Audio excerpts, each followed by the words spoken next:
Hello বন্ধুরা, আমি এখন রয়েছি লক্ষ্মীকান্তপুরের আগের স্টেশন মাধবপুর, গ্রামের নাম গোবিন্দপুর। আর এই গোবিন্দপুরে আমার দিদিমার বাড়ি, মাসির বাড়ি। আর এইখানে আমি এখন এসেছি কারণ মাসিদের এবং দিদিমাদের পুকুর ছেঁচা হচ্ছে। আর এই পুকুরটির নাম হচ্ছে দোনা পুকুর। আর গ্রামের মধ্যে আমি এই গ্রামে এসেছি। আর গ্রাম আমার খুব ভালো লাগে, সেইখানে প্রায় সময় আমি এখানেই আসি। ছোটোবেলা থেকে অনেক আসতাম, এখন বড় হওয়ার কারণে কাজের চাপের জন্য আসতে পারি না। তো এসেছি, রিসেন্টলি আবারও আসবো, কারণ সামনেই ঘোড়াচুট, তোমাদের সেই ভিডিও দেখাবো। যাই হোক, ওই যে আমার ভাই এখন মাছ ধরছে, এটা হচ্ছে আমার মাসি।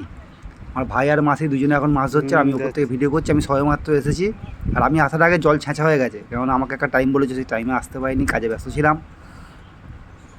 পুকুরটা দেখতে পাচ্ছ, চারদিকে বাঁশবাগান, মধ্যিখানে পুকুর। এই পুকুরটার নাম হচ্ছে দোনা পুকুর। তোমাদের গ্রামটা আমি দেখিয়ে দিচ্ছি, মানে সাইডের লোকেশানটা দেখো, খড়ের গাদা, খড়ের চাল, গ্রামের যেগুলো হয় সেইগুলোই রয়েছে।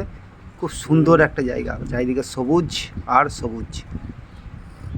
মাছও অনেক পেয়েছে, শোল মাছ, বড় বড় শোল মাছ, ল্যাটা মাছ, কই মাছের সাইজ খুব বড়,